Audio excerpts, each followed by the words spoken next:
Bueno, buenas tardes a todos y bienvenidos a una nueva edición de los Martes Culturales, aquí en este espacio tan bonito como es nuestro patio de San Francisco. En primer lugar, disculpad a la concejala de Cultura, Manuela Escobar, que se encuentra fuera de Isla Cristina en estos momentos y me pidió que estuviera aquí hoy por ella y acepté encantada, ¿no? Venir aquí siempre es un placer a esta cita tan importante y conocer a gente como en este caso hoy es Hugo Cavaco.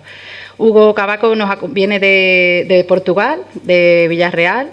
Él es maestro, decía que era maestro. Yo le digo que los maestros nunca se jubilan y los historiadores tampoco. Así que es maestro y historiador. Y bueno, hoy nos va a hablar de una conferencia muy interesante de su país, de la vinculación que tiene con Ayamonte, con Isla Cristina. Y bueno, nada más agradecerte que hayas venido, que hayas aceptado a estar aquí con nosotros. Y nada más, pues le paso la palabra a Francis Zamudio y nos cuenta un poquito más de su currículum. Buenas tardes. Bueno, me comentaba antes el profesor Hugo Cavaco que prefería hacer esta charla en plan más distendido. ¿Se me oye? Sí. En plan distendido y no hacerla demasiado largo ni demasiado pesada para que podamos sacar el jugo preciso del contenido de su propuesta de hoy, que la titula Relaciones comerciales en las orillas del Guadiana en el siglo XVI. Como ya ha dicho mi compañera Laura, pues el profesor nació en Villarreal, que tantos vínculos, Villarreal de Santo Antonio, tantos vínculos familiares, afectivos, históricos y de todo tipo, ¿no? Económicos y de todo tipo existen con Isla Cristina desde tiempos, ¿verdad, Agustín? Que hace bastantes años. Y entonces, pues creíamos interesante que esta charla, pues él ha tenido la amabilidad de desplazarse desde Villarreal aquí con nosotros para hablar sobre este interesante tema. Toda la vida dedicada al magisterio, a la enseñanza, primero en primaria y después en la secundaria y hasta en la universidad. He hecho curso de Historia en la Facultad de Letras de la Universidad de Coimbra y en la Facultad de Artes de la Universidad de Lisboa. Ha dado pues, infinidad de conferencias, de charlas, de ponencias en multitud de actos. Sería un poco largo relatarlas todas, claro, pero me comentaba que después de jubilarse, pues se dedica aún con más énfasis, ¿no? a la investigación, a aprender, a investigar, a averiguar datos y hechos históricos que tanto nos interesan, ¿no? Sobre todo para no olvidar nuestra vida, nuestra historia, el legado de nuestros antepasados. Y creo que hoy es un momento bueno para recordar ciertas cosas. Me promete que no va a ser largo y que al final podremos intervenir incluso pues para comentar cuestiones, dudas o apuntar alguna cosa. Pues nada más, le damos la palabra al profesor Hugo Cavaco. Muy buenas tardes a todos. Muchísimas gracias por haber venido. Y yo, el primer problema que pongo es: ¿quieren que yo hable en castellano o en portugués? Para mí me parece que no tengo así grandes problemas, ¿eh? Y para ustedes no sé también. Hay gente aquí muy conocida mía, como Antonia, ¿eh?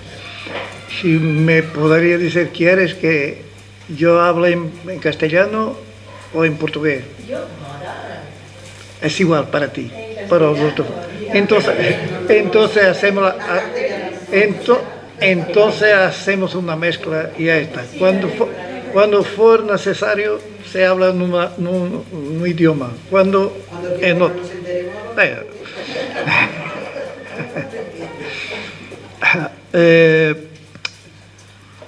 Yo voy a decir una cosa. Quiero hablar poco, pero quiero hablar en cosas que me puedan decir algo y ustedes tengan interés. Por eso, cuando Francisco habló aquí que iba del siglo XVI, hablar 16, 17 poco, pero 18 también. Alargar las cosas y alargar las cosas de manera que se cree una atmósfera de entendimiento. Entonces, yo suelo siempre empezar las palestras, las ponencias, como quieran, con unos tópicos que para mí, como historiador, hay necesidad. Y que breves anotaciones metodológicas podremos pedir. ¿Cuál es el fin de la historia? ¿Cuál es el fin de la historia? Porque durante mi vida de profesor muchas veces oí decir a gente, alumnos, esto no me interesa nada. Y otros decir, sí, a mí me gusta la historia. Porque el problema no estaba en el profesor ni en los alumnos. El problema se ponía sobre todo por la materia que estaba en el libro. Muchas veces aquello no les decía nada porque eran datas factuales que no se entendía. Hay un señor español, señor Sánchez Albornoz, que decía, la historia es la ciencia de los porqués. Porque si nosotros entendemos por qué aconteció esto, por qué aquello, y siempre empezando y caminando para directo a los porqués, nosotros entendemos la historia. Porque el presente es de dónde viene algo del pasado. Y ahora no es como el brujo que adivina. No es, con los errores podemos saber y preparar el futuro. No adivinar, pero preparar el futuro. Por eso la historia fue siempre una asignatura muy peligrosa.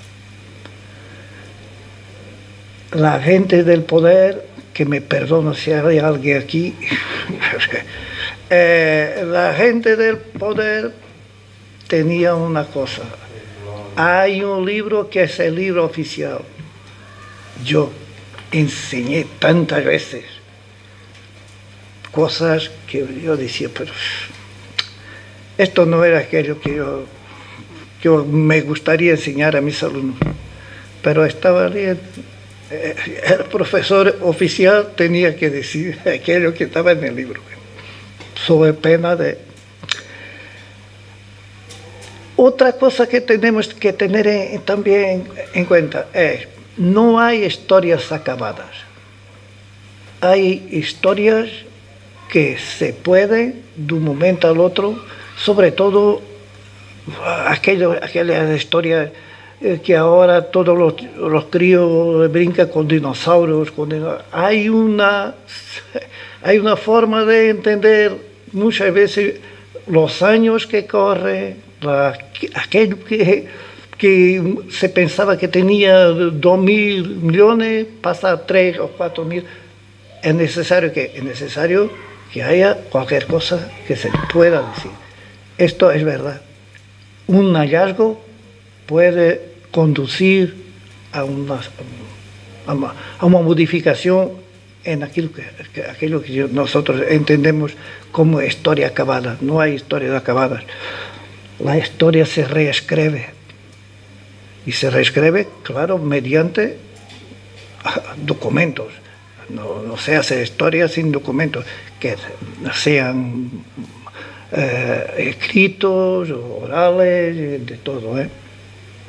Y después una otra situación que es la problematización de la historia.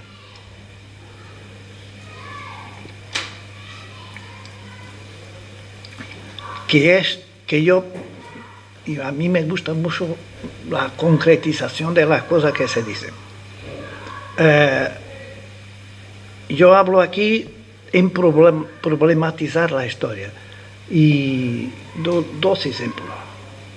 En 1580 nosotros perdimos la independencia, o al menos se quedó con 2 coronas de Felipe I de nosotros, y claro, ahí se decía que don Juan IV, el futuro rey, sería rey. Entonces, 2 coronas. Pero no es eso que yo quería decir.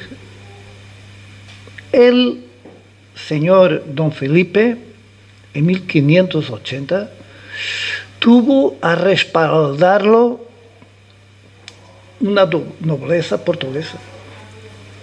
La nobleza portuguesa estaba con Felipe II, como nosotros decimos primero. Estaba con... ¿Por qué? Porque entonces España tenía un imperio, era señora de gran parte de Europa, como lo sabéis. Mas hay otra cosa. En 1640, esa misma nobleza portuguesa está contra los Felipe. Como se diz em português, bandeavam-se para o lado mais fraco, más flojito el Felipe IV, y ahí está la nobleza portuguesa. Ahora, para quien voy, guerras en Cataluña y todo más. Entonces nosotros tenemos que problematizar por qué es que hubo el 1640, por qué hubo el 1580. Y ahora vamos a entrar en otra materia. Ustedes saben también como yo que la población hace un país. Cuando no hay gente, puede haber ahora entonces que los robots hacen todo, pero no hacen la proximidad que nosotros aquí tenemos. Unos hablando, si quieren interrumperme y quieren preguntar algo, no tengan problema. Y yo digo, aquí en Portugal, en el siglo XVI, y ahora poniendo las cosas ya más concretizadas, había falta de trigo. Había falta de trigo y hay un señor, un fraile natural de un pueblo muy cerca de Coimbra, que es don José, Frei San José, João de San José. Ese hombre tiene una visión del Algarve en el siglo XVI que dice, yo paso a leer, em 1577, há no reino do Algarve muita e boa fruta, há muito peixe, há muito e bom azeite, e também haveria muito vinho se o lavrassem. Somente lhe falta pão que tem pouco. O pão é o trigo.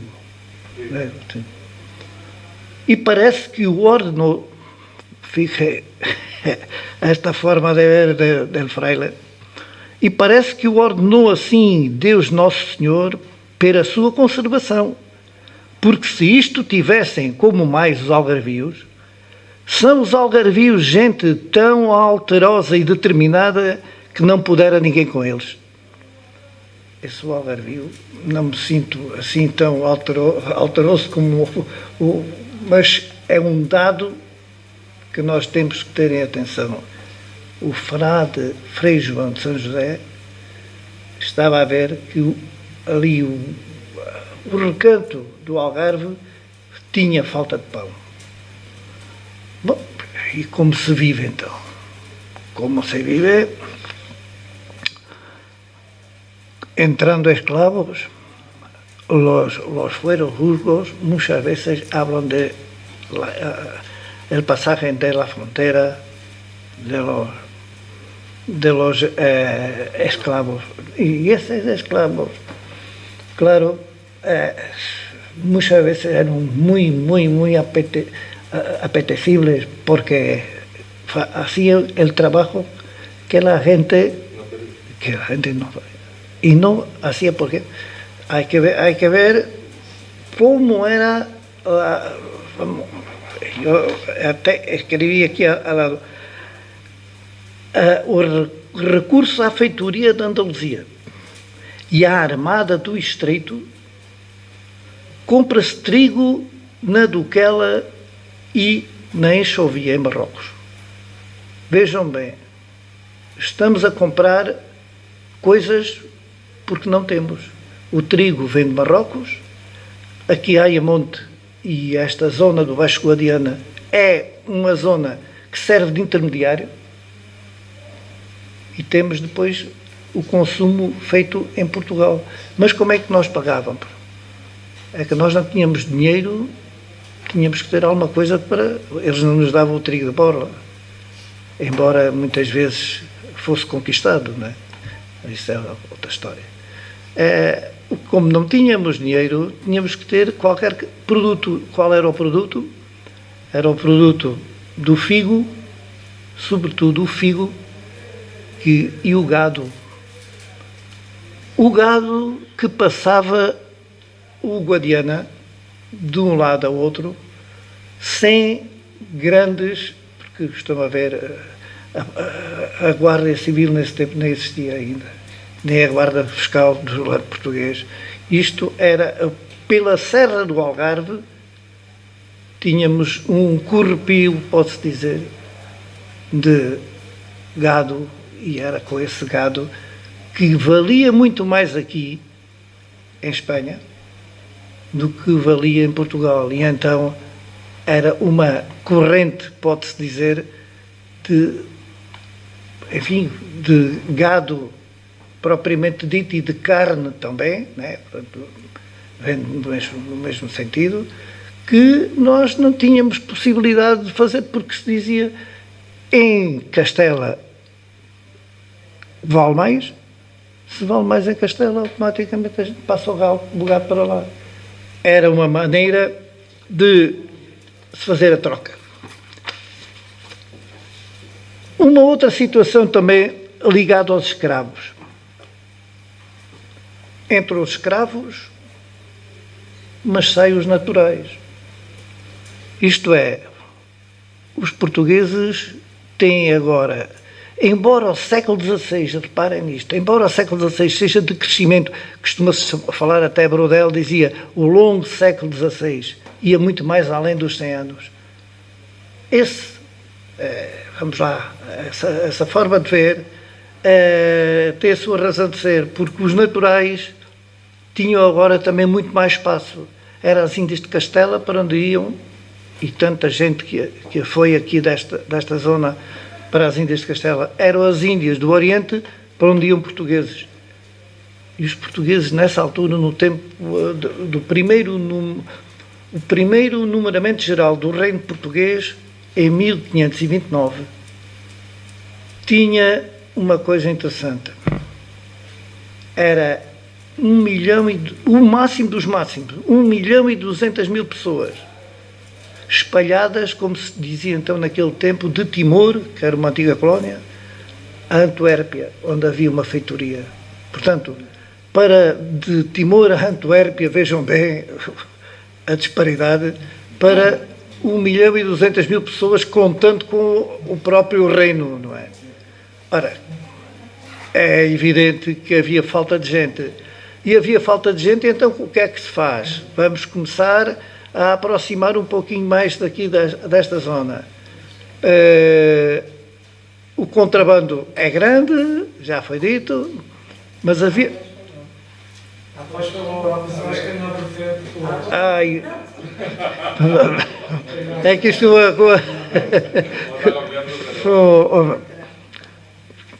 Não passa nada.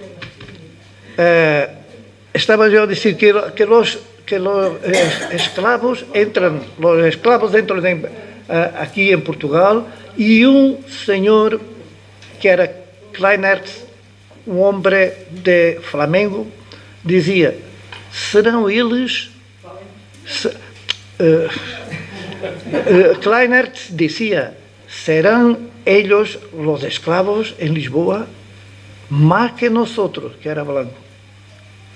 Y decía con una cierta, 1/10 de la población era de origen esclava, de África, esclavos de África, claro. Y hubo también un hombre, un gran poeta portugués, Sá de Miranda, que decía,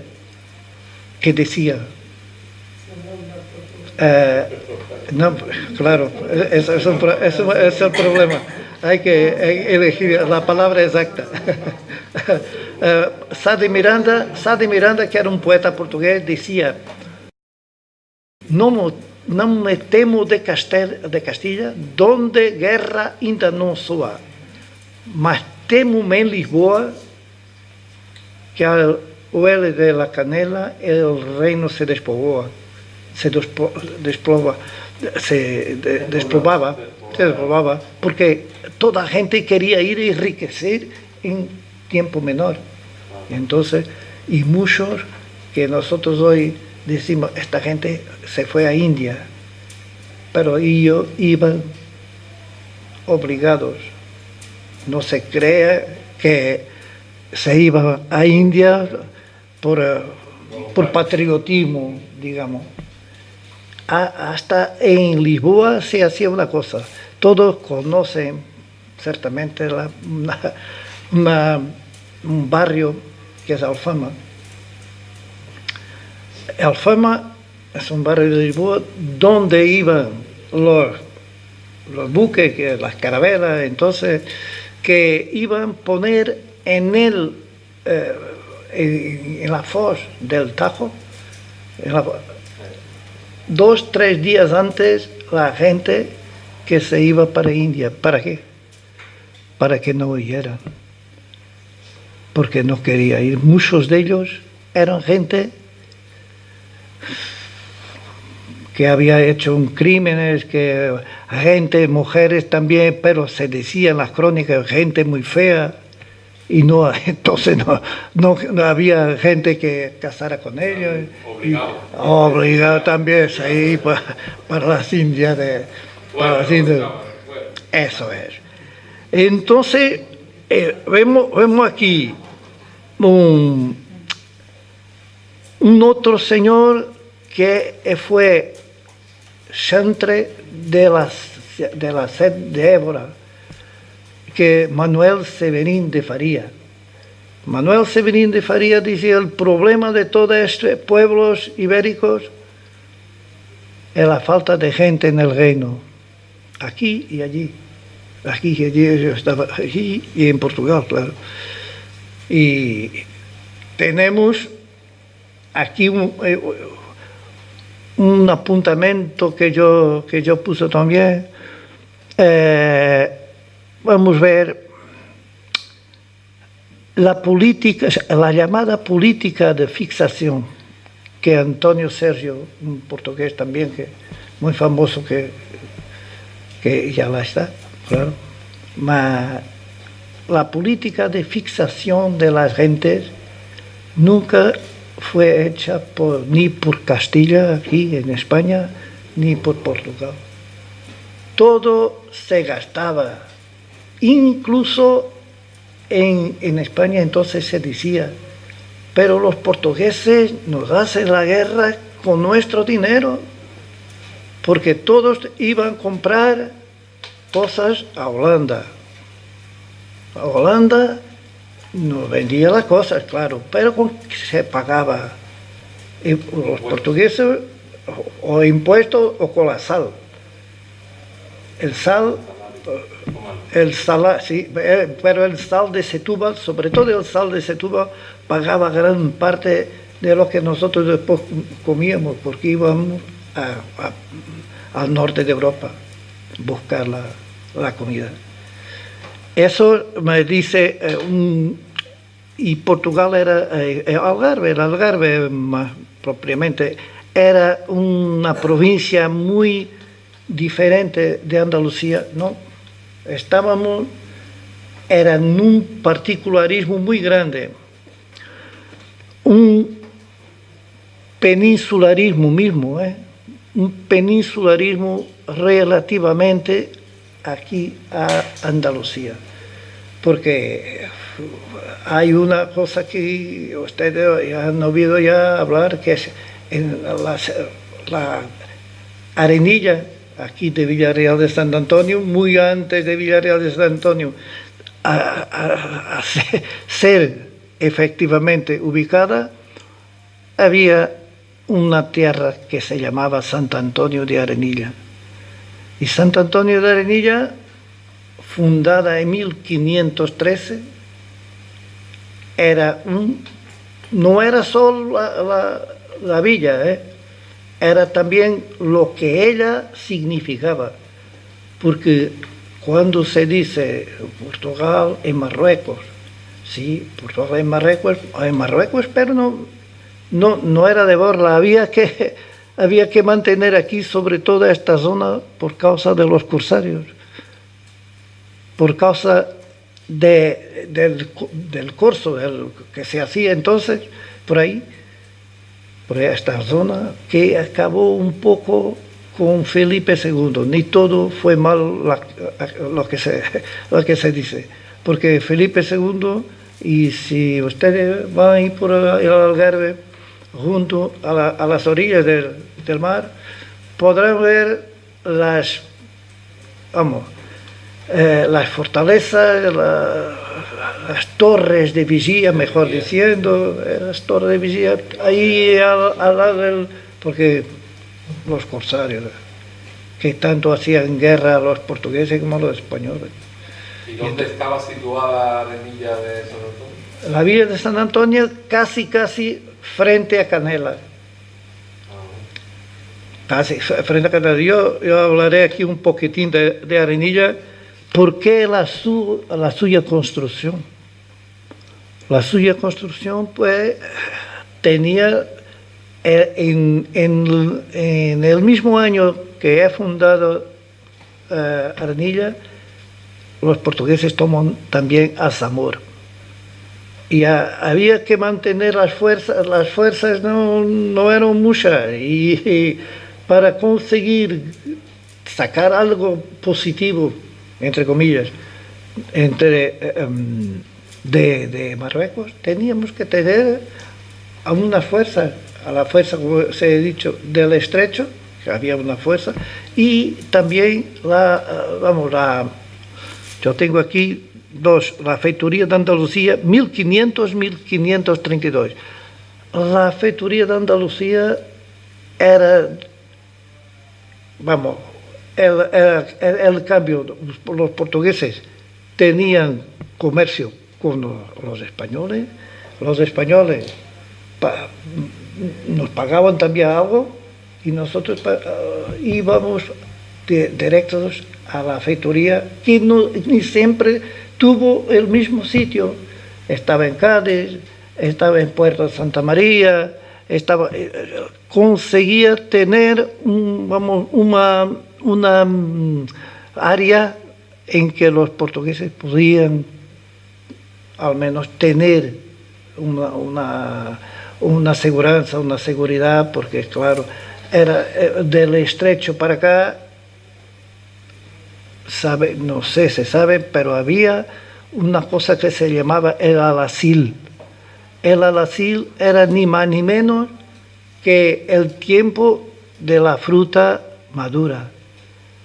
Los moritos, no sé si hay alguien aquí que lo sea, pero sin desprimor, los moros venían aquí por la noche y robaban y tomaban la gente también como rehenes, y el problema tenía que ser extirpado, no diré, pero mucho menos que era. Entonces Sant Antonio de Arenilla era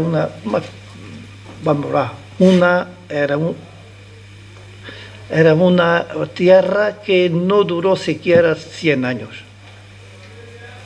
100 años, no, porque en el siglo XVII, finales del XVII, ya no existía nada. Ni siquiera, la única cosa que existe es el nombre. La administración se va a mudar para Castro Marín. Hay un signo, una campana, que todavía existe, que dice, este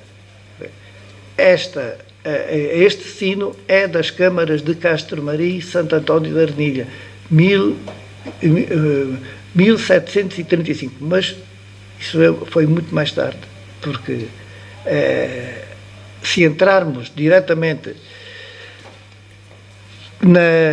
vamos lá, no tempo que a Arnilha subsistiu, ainda uma das coisas interessantes de ver é que o cura de Ayamonte vai dar missa aos domingos a Santo António da Arnilha.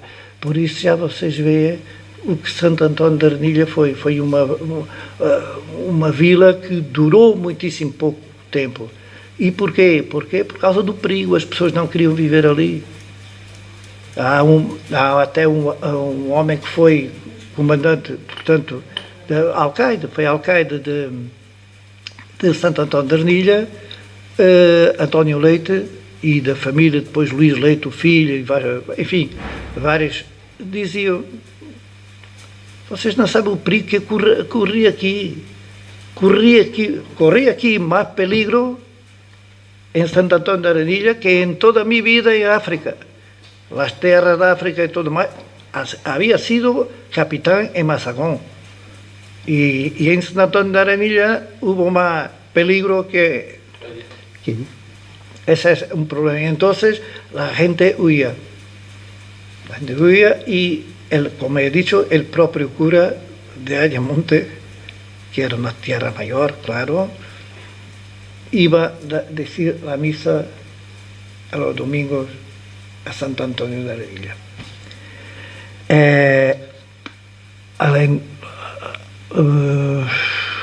Una cosa también que puedo adelantar es que había un coto de homicidados en Santo Antonio, tal cual lo hubo también en Castro Marín, de homicidados. De personas que habían hecho algo y entonces ahí el coto vamos, había delincuentes, claro, volvemos al mismo, los que iban para India y ahora estamos aquí, ¿quiénes son los homicidados? Los castromarinenses, no hay nadie aquí de Castro Marín, ¿no? Porque si no tendría que correr. No se quieren oír hablar en homicidados. Son desterrados y entonces no quería, pero era muy sencillo que ellos venían para aquí, para estas tierras. 51 castillos mandó don Manuel levantar, que estaban derrumbados, y mandó de norte a sur del país, de Portugal, mandó a restaurar. Sí, el rey don Manuel I de Portugal. ¿Y por qué? Porque tenían... Es sencillo de entender. Estábamos nosotros bien con Castilla entonces. Estábamos bien porque teníamos el mundo dividido desde Tordesillas. El tratado de Tordesillas que fue tratado en Tordesillas, pero asignado en Arévalo, muy cerca de Ávila, y también en Setúbal, del lado portugués. Y entonces había gente, perdón.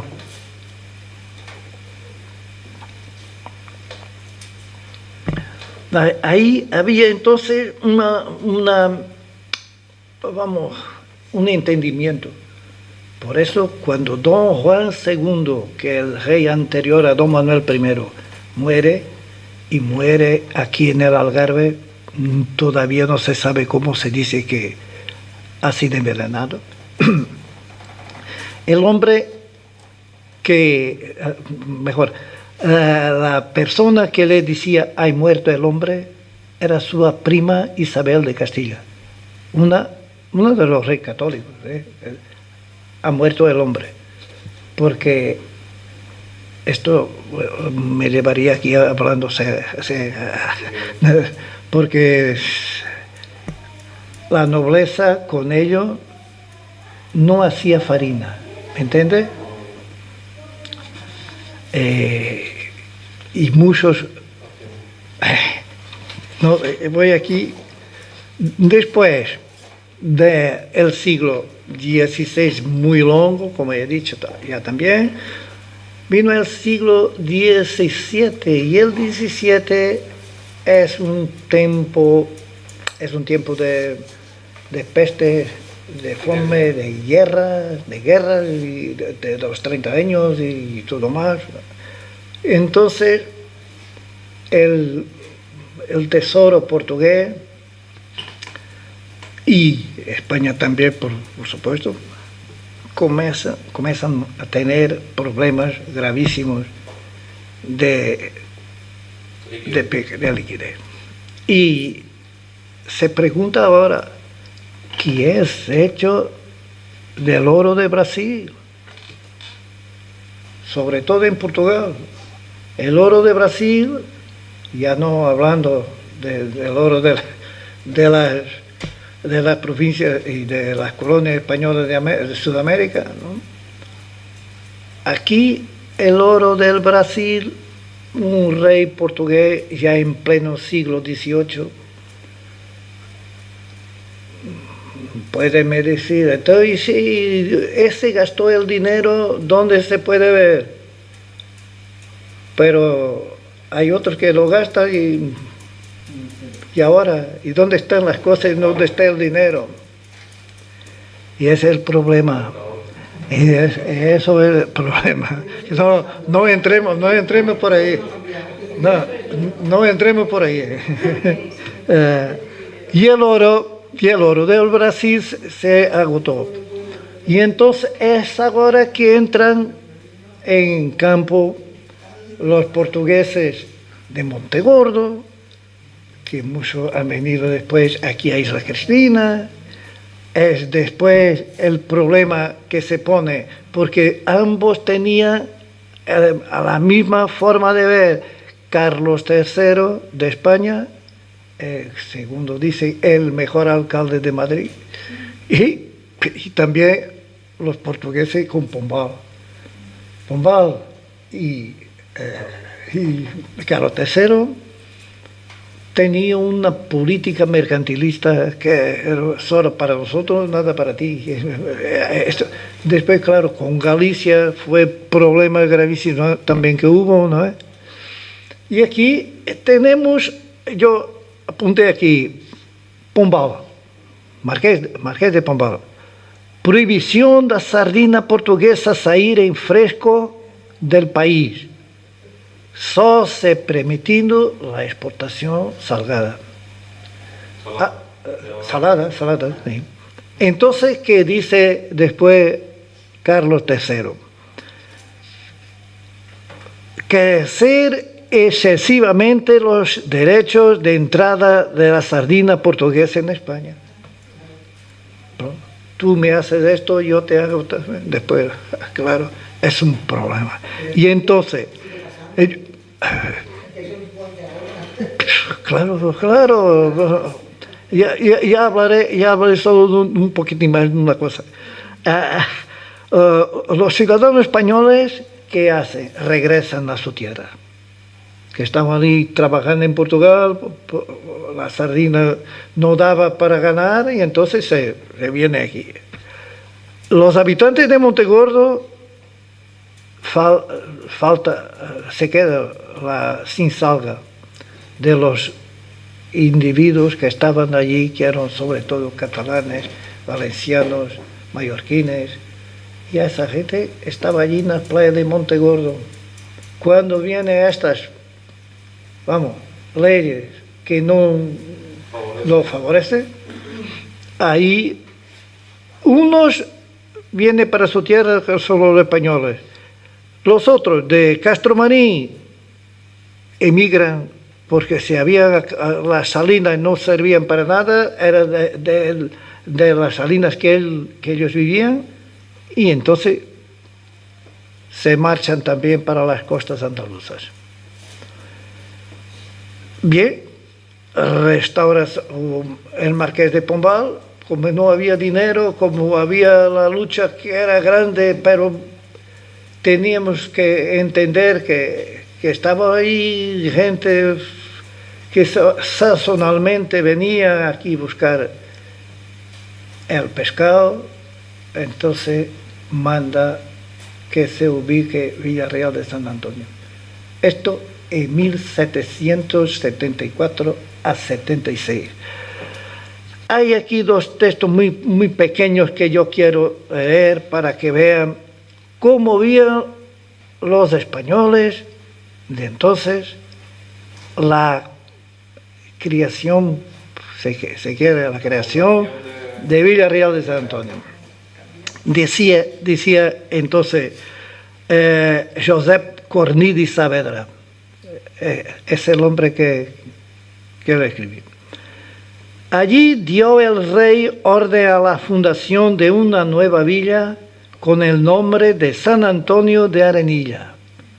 El nombre no es este, que queda inmediata a Castromarín y Ayamonte, tierra a donde no hay piedra ni maderas para los edificios que se están construyendo con tal fuerza que los inspectores, conforme las órdenes que tiene, dicen han de quedar acabados por todo el mes de julio, aunque es imposible. Y el rey solo les hace casa de aduana, iglesia, hospital y cárcel. La piedra se conduce de Lisboa en yacht ya labrada, y las puertas y ventanas ya hechas, y vigas y más madera de aquí. Vea vuestra merced qué máquina. Esto escribía al rey Carlos III, el don Cornidi Saavedra. Pero ahora también tenemos aquí la otra parte relativamente aquí a Andalucía. Como todos saben, la Andalucía es repoblada en el siglo XVIII. Muchas tierras que hoy son grandes pueblos fue en el siglo XVIII y aquí se dice al rey Carlos III, al conde de Campomanes y a don Pablo de Olavide, el peruano, merced a cuyos desvelos fue posible que hombres de diversas naciones de Europa, atraídos por la fama legendaria de Andalucía, vinieran a transformar estas tierras estériles y desiertas en pueblos laboriosos. Esto lo cogí yo en La Carlota, cuando yo corría y hacía mis maratones. Ahora ya no. La Carlota, aquí. Y yo somos descendientes de esa gente de La Carlota. Entonces estás en casa. Mucha gente de aquí, de esa zona, rubios y... Sobre la ciudad de Isla Cristina no voy a decir nada porque hay gente que ha escrito las cosas que son muy, muy, muy más sabedores que yo. Desde el primer párroco, don José de Miravent, a tantos otros, yo puse aquí David, yo, Andreu, que también son dos libros que yo tengo, por eso, pero hay muchísima gente, buena gente que escribió por eso. No lo quiero entrar por ahí y, como dice en portugués, meter foice en seara alheia.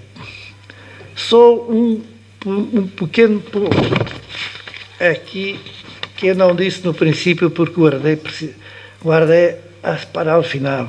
Muita gente me pergunta,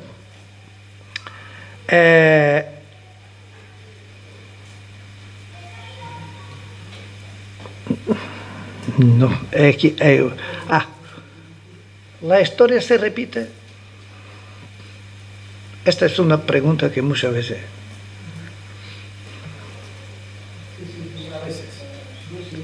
Sí, sí y no. Sí, a veces, sí y no. Pero es sencillo de fijarlo. Se es estructuralmente, no se repite. Porque nadie va a pensar que vamos mañana a empezar a vivir como en la Edad Media, con el Señor y los esclavos, o en el tiempo del esclavagismo. Ahí puede haber casos puntuales, pero no hay un retroceso tan grande que podamos decir, estamos viviendo como en el siglo IV antes de Cristo, ¿no? Eso. Ahora, conjunturalmente, y eso es el problema, muchas veces hay conjunturas diversas que forman la estructura. Es como yo tener aquí, vamos, unos compartimentos que son las conjunturas y que forman una estructura. Si hay una de estas conjunturas que no pasa adelante, más tarde o más temprano se vuelve la historia. Eso es una forma de entender y, vamos, ¿qué puedo decir más ahora ahí que ya os pasé bastante? Que ya están ahí posiblemente deseando que yo acabe. Y ahora me hago preguntas si lo quieren y entonces Francisco, dime algo si quieres que conteste. Sí. Mis abuelos del Castromarín, pero se vinieron a España y llamamos. Es que aquí cuando... Mi madre nació en Portugal. Sí. Y un tío, un hermano de mi madre también de la misma en Portugal. Vivimos aquí en Isla y yo hace ya 22 años que vivo en Madrid. Claro. Pero soy de aquí, ¿eh? Yo presumo que soy de aquí de Isla. Mucha gente que esto es un granito de arena que yo hablé de Montegordo y de todo, pero la gente, los montegordinos, yo tenía aquí un antiguo alumno que estaba trabajando de motorista en un barco y que vino de altura para Isla Cristina y por aquí se quedó, no sé todavía dónde está. Que Mis abuelos vinieron a Madrid, la impresión que mi abuela se había creado ¿sí? del siglo XVIII, aunque había un despoblamiento muy grande a ambos lados del río Guadiana. Portugal siempre tenía miedo de una posible invasión, echándose el despoblamiento de una posible invasión española. Entonces era un poblamiento estratégico para poblar esa zona que estaba muy vacía. Pero continuó a quedarse vacía, porque la gente, cuando el marqués dice a construir Villarreal de San Antonio, aquello fue en 5 meses, como dice en el obelisco que está en la Plaza Mayor, está por ahí, y toda la gente ha pensado, pero no tenía siquiera, y por eso tuvo que las baterías, porque aquello no tenía cintura de murallas, claro, eso ya había pasado. Por eso era una conjuntura ya muy diferente y hasta una estructura no había. Y en vez de marcharse a Villarreal, Sí. se vinieron Se vieron aquí y la gente, mismo la gente de Castro Marín, que muchos se fueron para fuera de Castro Marín, para Villarreal. Otros han venido para aquí, para las costas andaluzas. Y no se quieren, allí se me pregunta, ¿y por qué? ¿Cómo sucedió después del Marqués?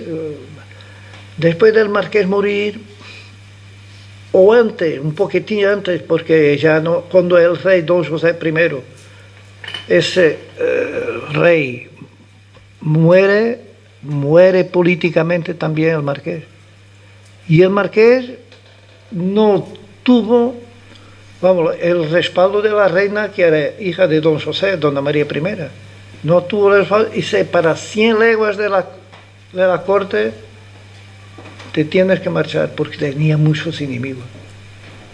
El Marqués de Pombal daría para libros y libros y libros. Es un hombre que del Marqués o se gusta o no se gusta, no hay medio término.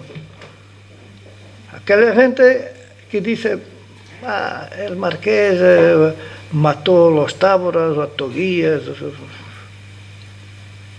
pregúntase el porqué de nuestra charla. ¿Sí? ¿Qué harías tú? Cuando venía, sabían que estaba el país roto, sin dinero, sin nada. Venían de las Indias, mano extendida para coger aquello que el poco que había.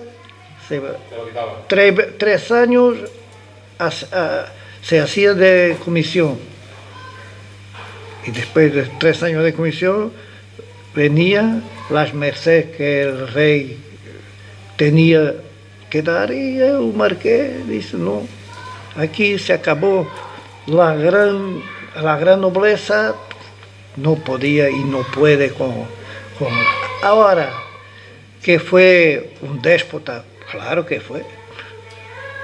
De la manera como nosotros entendemos, es un déspota. Él no tiene problemas en mandar a Cadafalso, a Marquesa de Távora. Mas eso tenemos que ver el contexto en que la cosa, claro, hoy sería una barbarie, pero en aquel tiempo, y con problemas gravísimos que tenía, porque hace un rato decía yo, el rey portugués anterior a Don José, Don Juan V. Don Juan V, además de sus tonterías, gastó dinero desmesuradamente. Gastó dinero en el convento de Mafra, que posiblemente conoce. Gastó dinero en el acueducto de las aguas libres. Eso es una obra social, eso sí es Lisboa.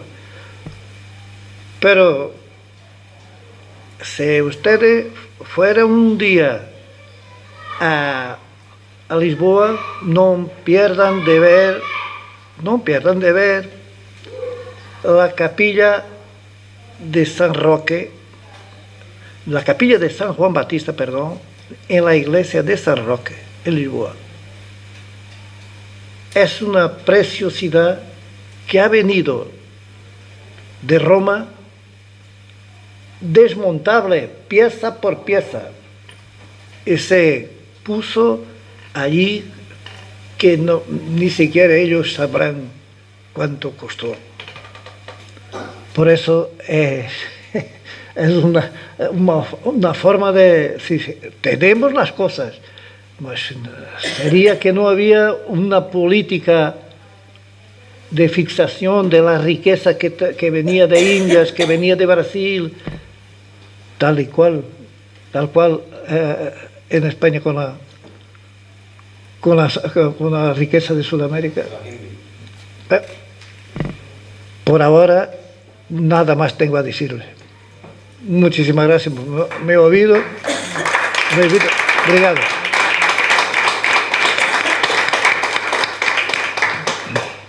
Obrigado.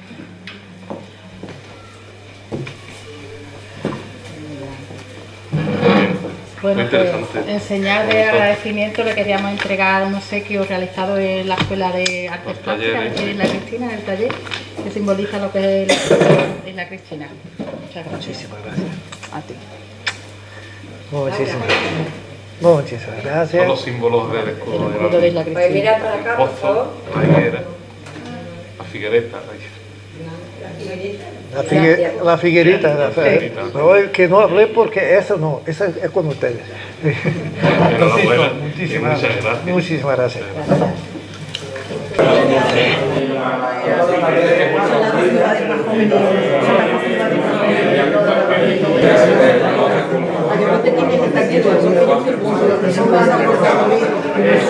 Gracias.